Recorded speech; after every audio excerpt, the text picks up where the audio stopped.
Hola amigas y amigos, les habla Vilma Petrach, bienvenidos a una nueva edición de su programa Temas de Mujer y hoy tenemos un programa especial dedicado al siempre relevante tema de los derechos humanos en Cuba, un tema que adquiere particular relevancia a raíz del trágico asesinato de Orlando Zapata Tamayo, un joven hombre de 42 años de edad que fue dejado morir y por tanto asesinado por el régimen castrista.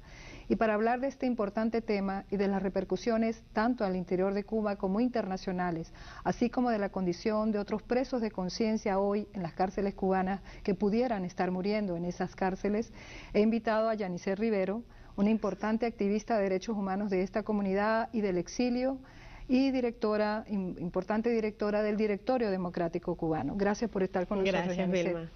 Bueno, Yanice, yo quisiera que nos explicaras también qué llevó a Orlando Zapata a sacrificar su vida, a convertirse en un mártir por la causa de la democracia y la libertad de Cuba. Y qué hizo el régimen, cuál fue la actitud del régimen ante esta huelga de hambre de 85 días que llevó a la muerte a Orlando Zapata. Primero hay que decir, Vilma, que Orlando Zapata Tamayo era un activista, un defensor de los derechos humanos, reconocido en La Habana, era del grupo Alternativa Republicana, un grupo que había fundado unas peñas de discusión sobre derechos humanos en el Parque Central de La Habana. Fue del grupo de colaboradores del doctor Oscar Elías Bisset y es detenido el 6 de diciembre del 2002 con el doctor Oscar Elías Bisset y otros dos activistas de derechos humanos en La Habana. Después es excarcelado sin ningún tipo de sentencia ni de nada, o sea, estuvo esos meses completamente secuestrado. En marzo, a principios de marzo del 2003. Ese mismo mes se desata la ola represiva, conocida como la primavera del 2003, y el 20 de ese mes, de marzo, él se incorpora o está ya incorporado a un ayuno y una vigilia por la libertad del doctor Oscar Elías Bisset, que permanecía detenido. Allí llega la policía política, detiene a Marta Beatriz Roque Cabello, a René Gómez Manzano, a Vladimiro Roca, a varios que estaban allí. El llamado grupo de los 75, y es la primavera en la cual arrestan más de 100 activistas y finalmente sentencian a 75 de ellos. Él no está dentro de los sentenciados en la primavera, pero fue arrestado durante ese periodo. Luego, su juicio se lo hacen 1 año y 2 meses después, en mayo del año 2004, y es condenado a 3 años de prisión. Hay que decir que a Zapata Tamayo lo llevaron al otro extremo de la isla, su familia es de Oriente, lo llevaron a la prisión de Tacotaco, que está en Pinar del Río. Desde el principio, él pues fue un defensor de los derechos, no solamente de él mismo, sino de los presos políticos y comunes con los que compartía la prisión, y por su rebeldía, por su deseo de denunciar lo que ocurría en las cárceles de Cuba, le fueron realizando numerosos juicios, a un total de 9 juicios en un periodo de 6 años y medio. Y al morir, él tenía una sentencia de 25 años y 6 meses de prisión, lo que empezó con 3 años. ¿Tenía Orlando alguna esperanza de que con esta huelga de hambre, porque no fue la primera, él hizo varias huelgas de hambre, él pudiera conseguir algún resultado a favor de los derechos humanos, no solamente de él, porque como tú dices, él era un activista de los derechos humanos y sabía además las terribles condiciones que viven los presos de conciencia en Cuba y en general los presos en Cuba, porque ya sabemos las condiciones de las cárceles cubanas? ¿Él tenía alguna esperanza de poder lograr algo con esta huelga de hambre? Bueno, él tenía demandas muy concretas. Él fue golpeado brutalmente. Sí.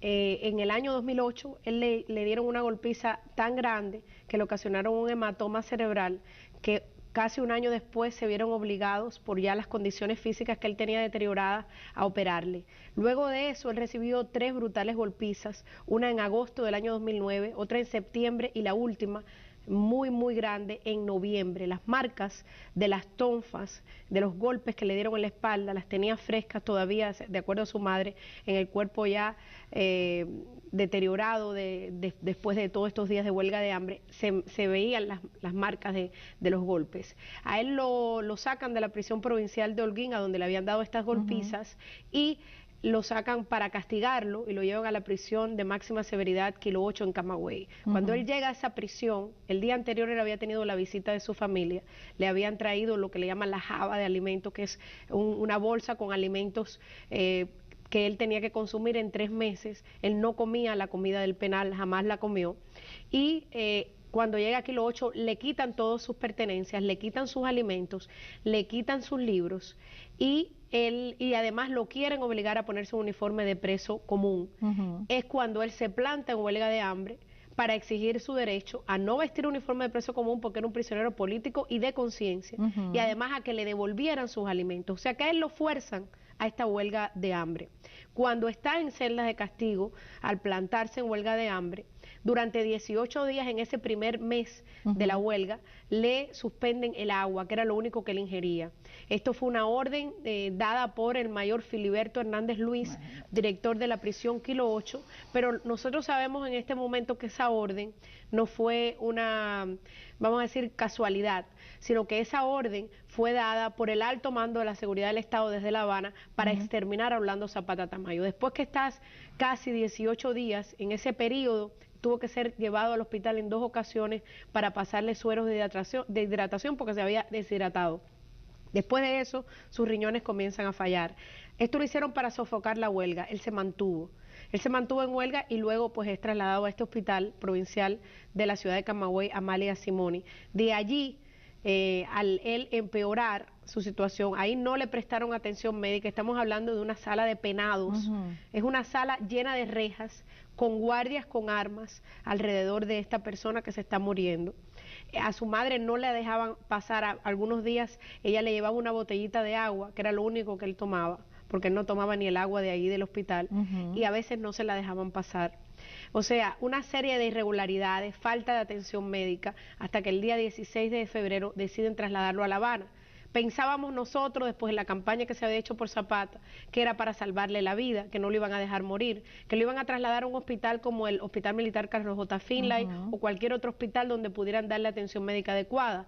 Sin embargo, lo llevaron al Hospital Nacional de Reclusos de la Prisión Combinado del Este, un lugar que no tiene condiciones para una persona que se encontraba en un estado crítico de salud. De ahí que, por ejemplo, el directorio y otras organizaciones mundiales a nivel de derechos humanos, yo creo que la reacción ha sido extraordinaria a nivel mundial, inclusive por parte de gobiernos que estaban acercándose a La Habana.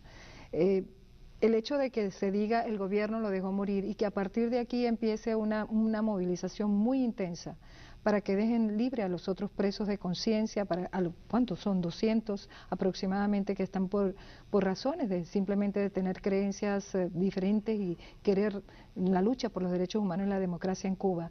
¿Qué crees tú? ¿Cuál es la repercusión que tú estás midiendo a raíz de este asesinato, como tú bien lo estás documentando, de Orlando Zapata Tamayo? ¿Cuál es la consecuencia que tú estás sintiendo? ¿Cuál es el impacto, tanto al interior de Cuba como internacionalmente? Bueno, primero quiero decirte que me hubiera gustado que esta reacción internacional hubiera sucedido antes de la muerte de Zapata, que lo hubiéramos podido salvar. Nosotros luchamos día y noche para salvar a Zapata y no se pudo lograr. Pero déjame preguntarte, porque esto, según el gobierno de los Estados Unidos, Hillary Clinton hizo una declaración apenas muere Orlando Zapata y dice ellos venían exigiéndole al gobierno cubano que liberara y de hecho ayudara a Orlando Zapata en su huelga de hambre y que liberara a los presos políticos. Es una demanda que viene haciendo el gobierno americano de mucho tiempo atrás. Ciertamente otros gobiernos fueron mucho más tibios, incluso estaban hablando de cambiar la política común de la Unión Europea hacia Cuba a raíz de la presidencia de España de la Unión Europea. Sin embargo, creo que eso ha cambiado a raíz de la muerte de Zapata. Lo que te quiero decir es que algunos gobiernos sí venían haciendo estas demandas. El problema es que el gobierno castrista no parece responder en absoluto a esta demanda por los derechos humanos de los presos políticos, presos de conciencia en Cuba. Yo creo que el régimen asesina a Orlando Zapata Tamayo porque piensa que la reacción de la comunidad internacional va a ser tibia, porque en los últimos 2 años el régimen ha ido avanzando para legitimar al dictador Raúl Castro en el poder y hacer creer al mundo que en Cuba hay reformas. Tal vez la muerte de Zapata ha sido como una campanada a la conciencia